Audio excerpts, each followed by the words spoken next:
este libro tan esperado, porque yo recuerdo que Miguel Ángel hace ya 25 años hablaba de él y decía, cuando tenga un poco de tiempo, cuando me jubile, me pondré a escribir en lo que es el libro de mi vida, ¿no? Que es este manuscrito de Antioquía, que es una, podríamos decir, una novela, un thriller, que no quiero desvelar mucho más porque tanto Paco como Miguel Ángel les contará un poco más sin desvelar toda la trama, ¿no? Porque hay que leer el libro, hay que comprarlo, leerlo, regalarlo, difundirlo. Yo lo que quería decir es que estamos aquí, Paco y yo, ¿verdad?, ante un grande del periodismo, de un periodismo, no solo del periodismo católico, sino del periodismo en general, ¿no?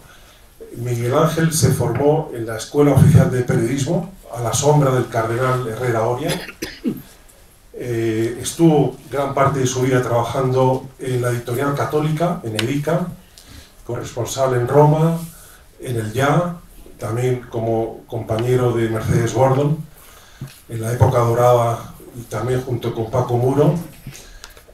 O sea que realmente lo ha sido todo, además de haber escrito libros, y una de las cosas donde él se siente más orgulloso es haber sido director y alma mater durante más de 20 años del semanario Alfa y Omega, que quizás después de todo lo que supuso lo que llamaban en su día la buena prensa, que creó la ACDP, el carisma de los propagandistas, posiblemente después de toda esa época dorada, con la BAC, el Debate, el Ya y otras publicaciones y otros periódicos locales, después de esa época, yo creo que lo que vino a continuación de prensa católica más importante fue Alfa y Omega, que Miguel Ángel desde el primer momento estuvo al frente, le dio el tono, le dio el tempo adecuado, y lo que hizo es convertirlo en una referencia a nivel nacional. Por eso que hoy no solo presentamos un libro, sino yo creo que también, ¿verdad, Paco?, eso es un homenaje a toda la trayectoria de Miguel Ángel como periodista, como gran periodista, y además siempre buscando la verdad y al servicio de la Iglesia. Sin más, porque vamos un poquito justos de tiempo, quiero dar la palabra a Paco Serrano, que ha sido, si Miguel Ángel fue el alma mater, Paco fue la mano derecha de Miguel Ángel durante tantos años en Alfa y Omega. Y ambos hicieron un tándem, podríamos decir, ganador, un equipo, una delantera goleadora que hizo que la tensión periodística y el nivel de Alfa y Omega fuera en aquella época insuperable. Entonces, Paco, te dejo el... Muchas gracias, Alex. Bueno, agradecerte en primer lugar que me hayas invitado a la presentación de este libro de Miguel Ángel. Para mí, esta presentación no es una presentación cualquiera y ustedes tienen que entenderlo. Creo que Alex lo ha explicado perfectamente. Yo voy a empezar contando, y perdone que cuente anécdotas de mi vida, ¿no? En la práctica, yo llegaba de Salamanca con el doctorado, con años de enseñanza en una facultad de periodismo, me siento en la mesa de Miguel Ángel, me siento en la otra parte de la mesa y me doy cuenta a los 10 días que de periodismo no sé absolutamente nada. No sé absolutamente nada. O sea, que todo el periodismo que yo había aprendido y todo el periodismo que yo había enseñado no servían para nada. A partir de ese momento es cuando yo empiezo a aprender qué significa el periodismo. Y empiezo a aprender qué significa ser periodista. Es más, les voy a decir, antes de empezar a hablar del libro, porque aquí de lo que hemos venido es hablar del libro de Miguel Ángel, les voy a contar lo que me pasó el otro día, ¿no? Yo sé que los periodistas recibimos llamadas de los más insospechadas. Recibo una llamada de alguien que no conozco, un número que no conozco, y me dice: mira, soy fulanito de tal, no sé si mi nombre te suena. Digo, pues hombre, me suena. Entonces pienso un momento, en silencio, ¿de quién me suena este nombre? Digo, me suena del mundo del periodismo. Efectivamente, soy periodista, estoy jubilado, tal, larga trayectoria, quiero quedar contigo a tomar un café tal día en una cafetería, por cierto, cercana a donde estamos ahora. Y entonces, cuando nos saludamos, nos sentamos a tomar el café, me empieza a hablar. Y entonces le paro y le digo un momento, yo ya sé quién eres. Y entonces él me dice, ¿y por qué sabes quién soy? Y dice, porque yo soy de Miguel Ángel Velasco. Entonces esta persona se le abren los ojos y me dice, ¿tú eres de Miguel Ángel Velasco? Digo, sí, yo fui el redactor jefe de Miguel Ángel Velasco en Alfa y Omega. Bueno, esta persona, soy el presidente de la Asociación de la Prensa de Madrid, compañero de Miguel Ángel Velasco en una famosa peregrinación, por cierto, que está contada en un libro que recientemente acaba de ser publicado en la biografía de Manuel Luciti. Bueno, vamos a hablar del libro. Era un sitio el que se llamaba. Era un Citi, era Juan Caño el que me estaba interpelando, ¿no? Vamos a hablar del libro. Es cierto, Miguel Ángel durante mucho tiempo ha dicho que tenía que escribir este libro. Pero fíjense, cuando yo empecé a leer el libro me acordé de otras personas que durante mucho tiempo en su vida dijeron que tenían que escribir un libro como este. Les cito algunos nombres. Por ejemplo, Joseph Ratzinger. Joseph Ratzinger, durante mucho tiempo en su vida, siendo prefecto de la Congregación para la Doctrina de la Fe, dijo que él se quería retirar a Alemania para escribir, ¿qué? Una vida de Jesús. Es más, la escribió cuando fue Benedicto XVI. José Luis Martín Descalzo, si ustedes van y abren el primer tomo de El Jesús de Nazaret, de José Luis Martín Descalzo, José Luis Martín Descalzo dice exactamente lo mismo. Yo también he querido durante toda mi vida escribir la vida de Jesús de Nazaret. La vida de Miguel Ángel Velasco no es un misterio, porque como es de Burgos es un hombre transparente y dice las cosas como las piensa. Pero muchas veces, al mediodía, en la redacción del Alfa y Omega, cuando Miguel Ángel desaparecía y no había ido a comer, todos nos preguntábamos, ¿dónde está Miguel Ángel? Miguel Ángel estaba en la escuela preparatoria de este libro, es decir, estaba en la capilla del Santísimo, ante el Santísimo, en la escuela del Santísimo, que es donde se ha escrito este libro. ¿Qué quiere decir esto? Que Miguel Ángel Velasco ha escrito en su vida cientos, miles de historias.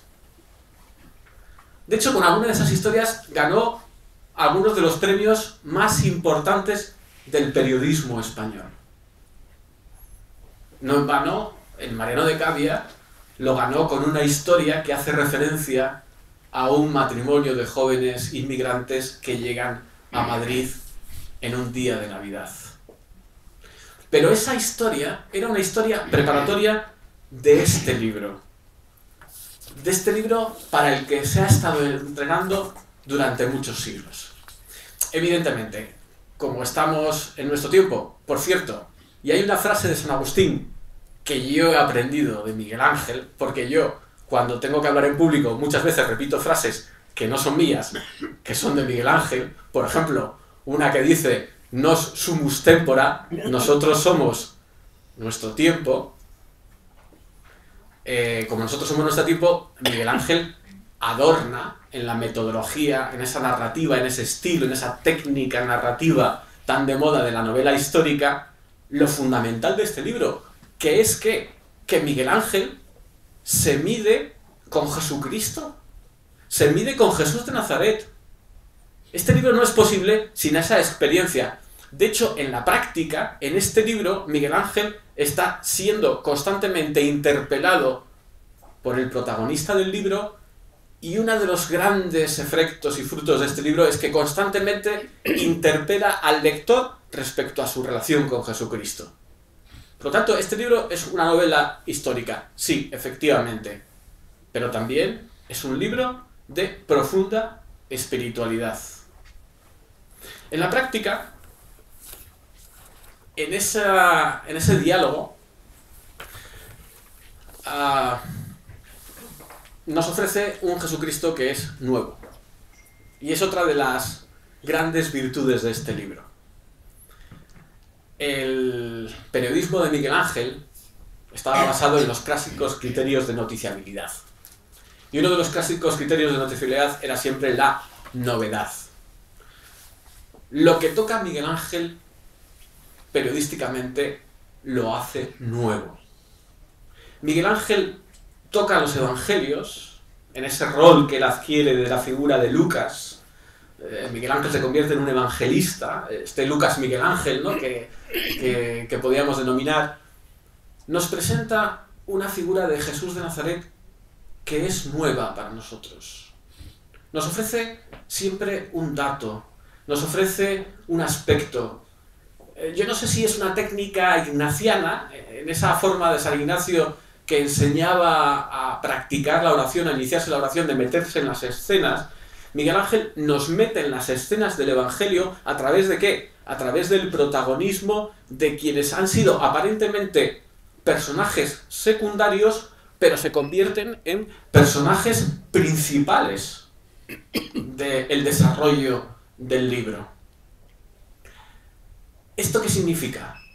Que la experiencia que cada personaje del Evangelio que aparece como protagonista en este libro y por tanto en el Evangelio tiene de Jesucristo representa para nosotros una novedad, porque lo auténtico del testimonio cristiano es esa experiencia de novedad del encuentro de cada uno con Cristo, que es irrepetible. En este libro el protagonista es Jesús de Nazaret. Hay otros muchos protagonistas. Bueno, en este libro es el más puro Miguel Ángel. O sea, yo estaba leyendo el libro y estaba oyendo frases del libro en la boca de Miguel Ángel. Eso de llamar a Pilatos cantamañanas es el más puro Miguel Ángel. Porque además tiene razón. Es decir, cada vez el número de cantamañanas crece. Dentro y fuera.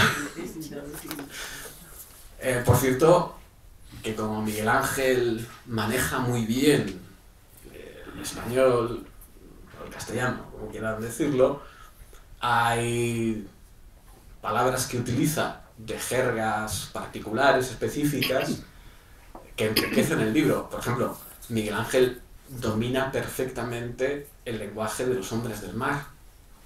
Algo que es fundamental para entender el Evangelio. Yo he aprendido palabras que se utilizan en la jerga de los marineros que están en este libro. Este libro, les puedo decir que además no termina en sí mismo. Bueno, esta es una cuestión que yo quiero plantearle a Miguel Ángel. Lo que dice Cleofás, lo que dice Marta, lo que dice María,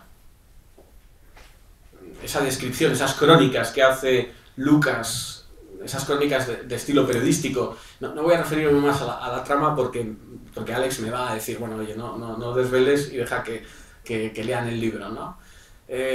Suena a nuevo. Fíjense, suena a nuevo lo que dice la Virgen María.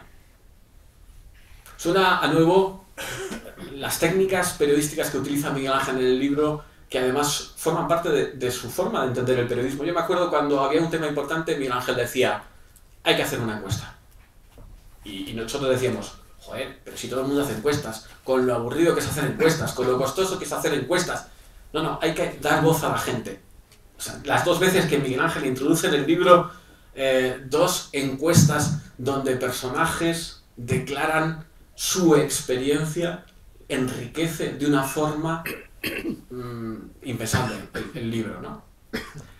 Pero Miguel Ángel, que además, bueno, es de Burgos, pero yo no sé si es gallego o de Burgos, o bueno, estuvo en Pamplona, en Navarra, tiene siempre la pillería de esconderse cosas. Siempre se esconde una carta debajo de la manga. Una carta que saca en su momento oportuno. Hay cartas escondidas en este libro que tenemos que descubrir. Por cierto, y que Miguel Ángel nos tiene que descubrir en un futuro. Y hay una carta que a mí especialmente me ha fascinado, porque en el fondo es como si hubiera lanzado el anzuelo y nos hubiera dejado con la miel en los labios, que es la voz de San José.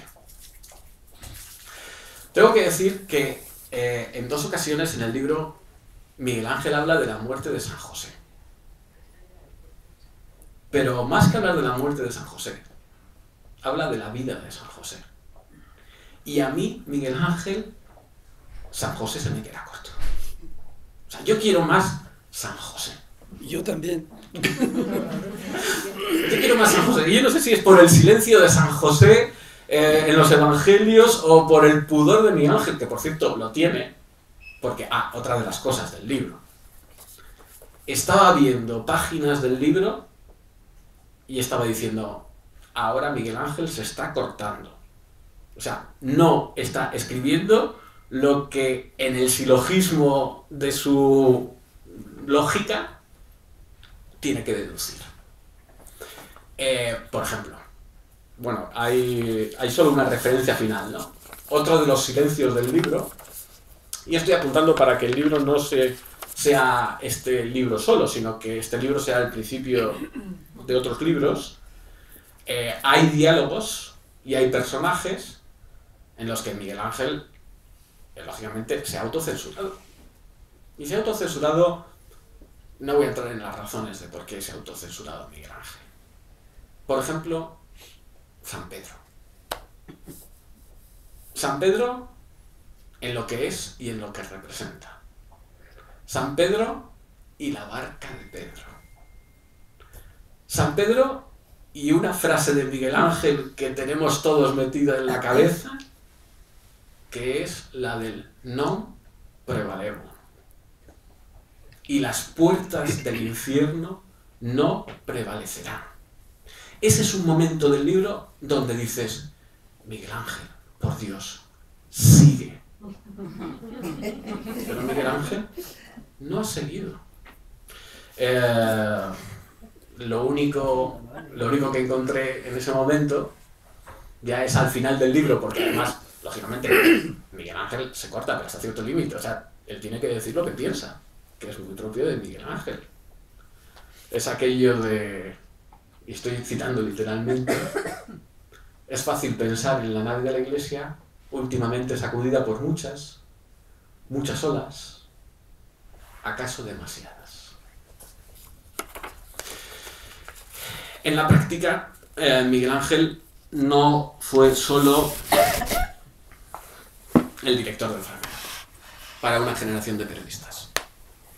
En la práctica, Miguel Ángel, para una generación de periodistas, fue, ¿por qué no decirlo?, un padre. Yo recuerdo muchas conversaciones con Miguel Ángel que no podía tener con mi padre, entre otras cosas porque vivía a 500 kilómetros. Muchas conversaciones donde Miguel Ángel, que evidentemente no solo era nuestro director, sino que era nuestro padre, no necesitaba escuchar de nosotros, ya nos las decía él. Y yo lo que siento, y ayer me lo decía un periodista de larga trayectoria en una presentación sobre un libro, ¿no? Cuando veníamos conversando, me decía, mira Paco, ya, él que además había sido un alto cargo en los periodistas católicos en España, me decía, mira, cada vez estoy más convencido que esto de adjetivar, esto de poner adjetivos, esto de periodistas católicos, no, lo que tenemos que ser es buenos periodistas. Y él me dijo, ¿te acuerdas lo que decía Miguel Ángel Velasco? ¿Te acuerdas lo que repetía Miguel Ángel Velasco? ¿Te acuerdas lo que os decía siempre Miguel Ángel Velasco? Miguel Ángel Velasco lo que nos decía es que para ser buenos periodistas hay que ser buenas personas. Como Miguel Ángel Velasco. Muchas gracias.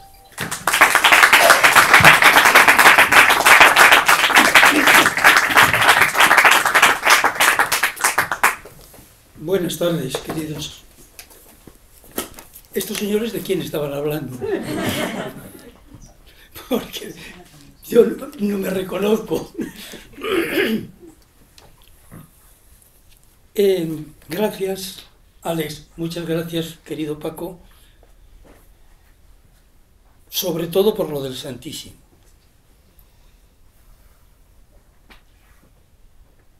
Sin él no habría libro. Tú lo sabes de sobra. Permitidme que os cuente un par de experiencias, de vivencias personales, y que no sé si lo haré o no, si Dios me dará tiempo para hacerlo, y si Alex y Libros Libres me darán cancha para ello, pero muchas gracias por Libros Libres. Antes que Descalzo, este libro se debe a alguien que no has citado, pero que seguro que te acuerdas de él, José María Cabodevilla. José María Cabodevilla era un sacerdote navarro que escribía como los propios ángeles, que si tenéis ocasión de leer sus libros no os los perdáis, porque es que son una auténtica gozada. Y cuando el Luca de Tena yo lo gané con el relato que ha recordado Paco, de los dos emigrantes que llegan a la estación de Chamartín y no había sitio para ellos en la posada, me dijo: Miguel Ángel, tú tienes que escribir tu libro sobre Jesucristo. Luego Descalzo, luego Pelayo, luego Joaquín Luis Ortega, luego Juan Pablo II. Usted tiene que escribir. Y este libro es un largo sueño acariciado mucho tiempo y también un reto profesional. Porque yo siempre soñaba hacer el Evangelio en periódico, pero eso se dice muy pronto. Muy pronto, hay que tener mucho tiempo, mucho amor, mucho respeto y un poquito de humildad para saber que no, que aquí solo hay un poquito. Eso sí, con mucho amor, pero un poquito. Otra vivencia personal. Yo no sé si vosotros habéis conocido, tú sí, a Teófilo González Vila. Teófilo González Vila era un propagandista maravilloso, un catedrático, un filósofo, y un día hablando con él, de esas cosas que tienen los filósofos, me dijo: la verdad, porque yo había escrito un librito en Palabra que se titulaba Los derechos de la verdad, y me dijo: la verdad es un concepto, la verdad no tiene derechos, solo tienen derecho las personas. Me quedé así un poquito, y entonces le dije: oye, Teófilo, ¿tú has pensado que el Señor Jesús dijo: yo soy la verdad? ¿Tiene o no tiene derechos la verdad entonces?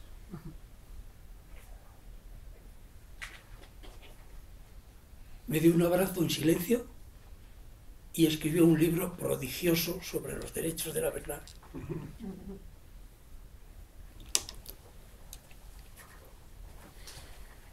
Unas líneas del libro.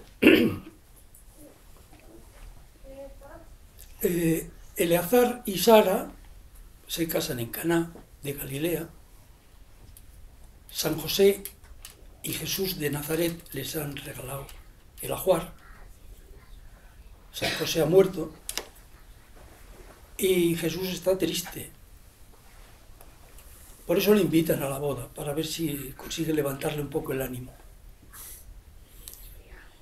Y les tiene allí la mesa, la cama, las sillas, les ha regalado todo el ajuar. Y la Virgen María, que está invitada en la boda, se da cuenta de que no tienen vino. Solo ella se da cuenta de que no tienen vino. ¿Quién se va a dar cuenta? Ella se da cuenta de que no tienen vino. Y se lo dice a su hijo, dice, Jesús, no tienen vino. Y el Señor le dice una cosa un poquito dura. No ha llegado mi hora. ¿Qué nos va a ti y a mí en esto? Oye, inmediatamente va a los criados y les dice, haced lo que Él os diga. ¿Vale? Haced lo que Él os diga. El resto ya lo sabéis. Tinajas de 100 litros de agua convertidas en el mejor vino del mundo. Haced lo que Él os diga. Hay otra frase del Evangelio, otra más de esta mañana, de la misa de esta mañana, hay una que dice, venid a mí todos los que estéis cansados y agobiados, que yo os aliviaré. No dice os voy a quitar lo que tenéis encima, dice os aliviaré. Quiere decirse que hay que seguir trabajando, que lo que vosotros y estos dos señores y yo no hagamos hoy, mañana y pasado, eso se queda sin hacer. Eso está en las páginas de este libro también. Y hay muchas más cosas del Evangelio que están en este libro y que la gente no se ha dado a veces cuenta. Por ejemplo, dice el Evangelio que dejando las redes, lo siguieron. Dejando las redes, ¿vale? La red de redes. Hay que dejar las redes, si se quiere seguir de verdad al Señor. Dejando las redes, le siguieron.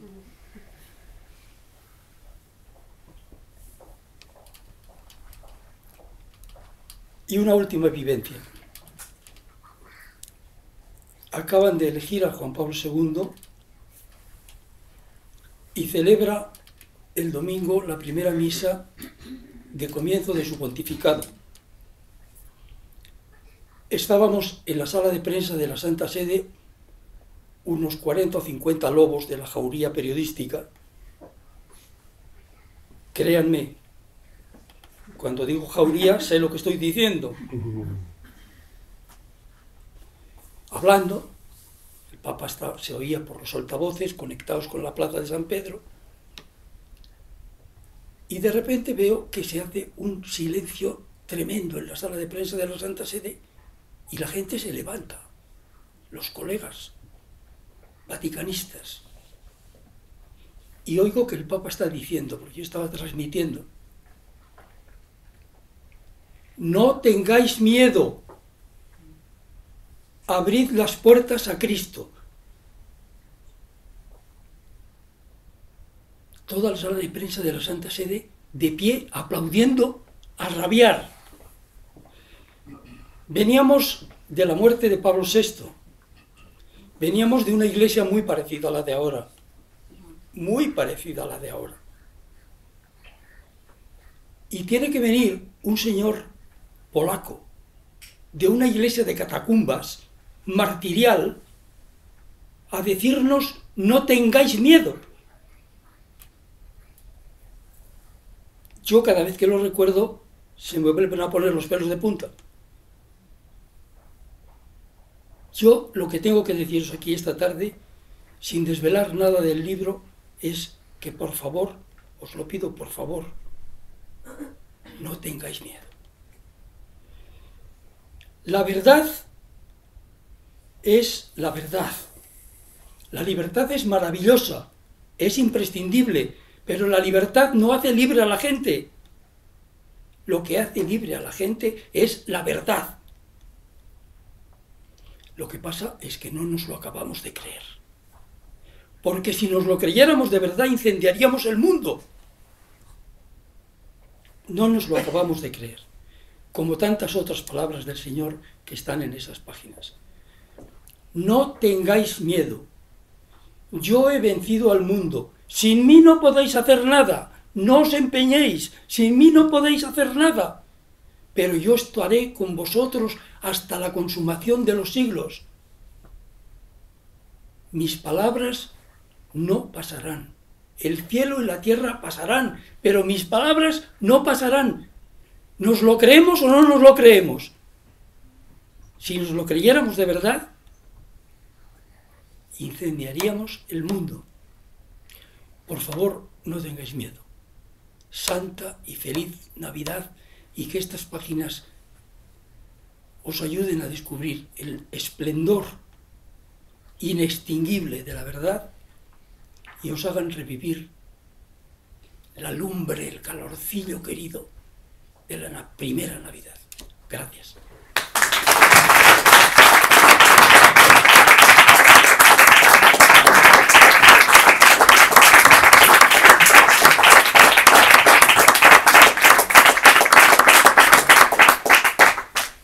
Muchas gracias, Miguel Ángel.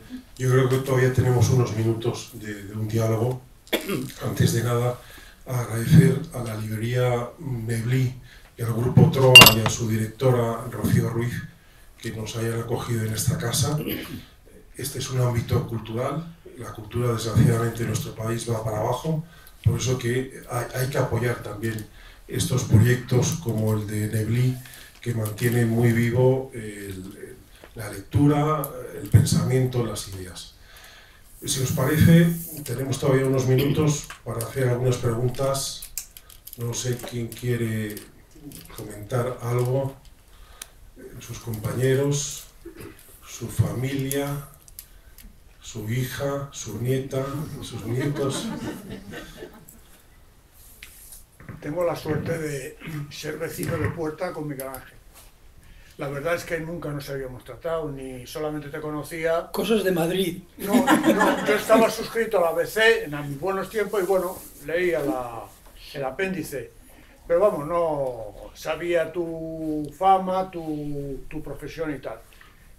Yo, gracias a Dios, tuve un padre que era medio monje. Estaba todo el día rezando estaba, me acuerdo. Se estaba afeitando y estaba rezando. Estaba leyendo el periódico y se me ha pegado.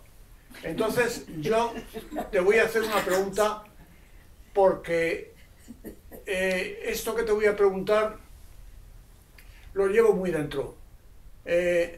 A lo mejor te pillo un poco de sorpresa. ¿Qué opinas de San Francisco de Asís? Que es un trasunto del Evangelio, el más... No tengáis miedo, precisamente. Claro, uno de los más fieles. Eso lo hizo él. Mira, me alegro mucho porque me das pie a otra reflexión ceñida con esto. Estoy seguro de que habrá gente que cuando lea este libro o vea noticia del libro, bueno, esto ya no se lleva, esto no es de ahora, ¿no?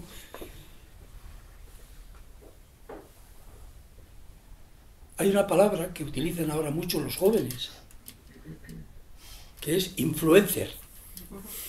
En castellano, toda la vida de Dios, en Burgos se ha dicho influyente, pero vaya, se ve que diciendo influencer influye más. No sé. Estoy absolutamente convencido de que no hay ningún influencer mayor que Jesucristo. Absolutamente convencido de la frescura, de la permanente realidad y actualidad del Evangelio de Jesús. Y Francisco de Asís fue uno que supo entender esto desde la primera hora, como tantos otros, antes que él, mártires, antes que él muchos mártires y no mártires, pero evidentemente sed sencillos como palabras. Mucha gente cree que el Evangelio es solo amaos los unos a los otros.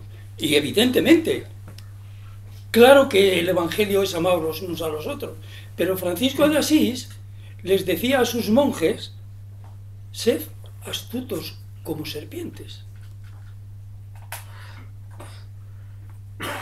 sed como palomas, pero también astutos como serpientes, porque tan evangélico es amaos los unos a los otros como sed astutos como serpientes.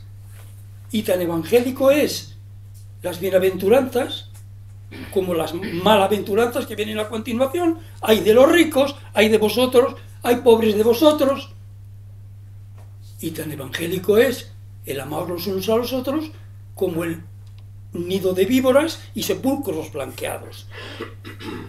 Y en esta España nuestra que vivimos hoy, que tenemos la pena, yo tengo la pena de vivir en esta España actual, con lo que para ti tu padre fue y para mí fue mi padre, que menos mal que Dios se los llevó, porque si no se hubieran muerto del susto. Hay una falta, un déficit de sensatez elemental, un déficit de sentido común que echa para atrás. Pero los del nido de víboras, la pandilla que encanalla este país, no prevalecerán. Nos lo ha dicho el Señor. El cielo y la tierra pasarán, pero mis palabras no pasarán. Yo estoy siempre con vosotros. No tengáis miedo. No tengáis... Vivimos en un momento de que miedo no, pánico. No tengáis miedo. Yo he vencido al mundo. Tenemos dos preguntas. Sí, Miguel Ángel. José Manuel. Esto es una novela. ¿Cuánto habría de imaginación, de fidelidad a la fuente, a las fuentes que manejas? Mira, no he tenido mucho tiempo, mientras he estado trabajando, de ponerme a escribir este libro. Por eso soñaba con la jubilación para poderlo hacer. Y te aseguro, hace 5 o 6 años que me he jubilado ya, y te aseguro que he contrastado, he intentado que históricamente no haya, o que haya los menos fallos posibles. Lucas de Antioquía es Lucas de Antioquía. Y es el autor de los Hechos de los Apóstoles. Y en este libro hay hechos, no imaginaciones. Luego hay una recreación histórica, novelada, una recreación histórico-literario-periodística. Pero el Evangelio de Lucas es el Evangelio de Lucas. Y ahí está. Última pregunta, Mercedes. Miguel Ángel, ¿y después de San Lucas vas a seguir con algún otro evangelista? ¿Y por qué San Lucas? ¿No habrías podido coger otro, un místico como San Juan? Porque San Lucas es, a mi manera de entender, con sus evangelios de la infancia y con los Hechos de los Apóstoles, el más cercano, el más humano de los evangelistas. Los 4 eran los primeros periodistas cristianos. Pues que está claro que si el Evangelio es la buena noticia, Lucas y Marcos y Juan y Mateo son los 4 primeros periodistas cristianos. Pero el más cercano, el más humano, el que más se presta a la entrevista, al reportaje, a la noticia, a la encuesta, es Lucas. El Evangelio de la infancia de Lucas es el más cercano. Y me alegro mucho de que este libro se presente precisamente en vísperas de la Navidad, porque espero y deseo que os ayude a revivir un poco la Navidad en aquel portal con aquella señora que le llevaba el caldo de gallina a la madre de Jesús que acababa de nacer, y San José aquellos bizcochos que se tomaba, porque el pobre San José andaba loco secando los pañales allí en la gruta. Entonces, no sé si Dios me dará salud y podré hacer más en este sentido. Pero mi sueño, te digo la verdad, Mercedes, mi sueño está cumplido. Agradecer de nuevo a la librería Neblí y a Rocío Ruiz y al Grupo Troa, a todos ustedes por haber venido, a Paco Serrano también por el esfuerzo de presentar y acompañar a Miguel Ángel, y sobre todo a Miguel Ángel, ¿no? Agradecerle este libro, que les recomiendo vivamente que lo compren. Miguel Ángel ahora estará un rato firmando los ejemplares que quieran para ustedes, para sus familiares, para los amigos, y sobre todo agradecer a Miguel Ángel su vida, como Paco y yo de alguna manera somos hijos periodísticos de Miguel Ángel. Yo, siendo un pipiolo de 18 años, Miguel Ángel me corregía los artículos que luego publicaba en el Ya de Mateo Inurria. Por eso que, como decía antes, eso es un homenaje también a un hombre que ha sido un gran periodista, que es un gran periodista, que es un hombre bueno, que ha sido un padre para todos nosotros, pero sobre todo que ha marcado un camino, ha marcado un modelo de periodismo, que es un periodismo donde no se vende, es un periodismo libre, un periodismo independiente, y sobre todo Miguel Ángel ha sido un buscador de la verdad. Por todo ello agradecemos y nos despedimos con un aplauso a Miguel Ángel.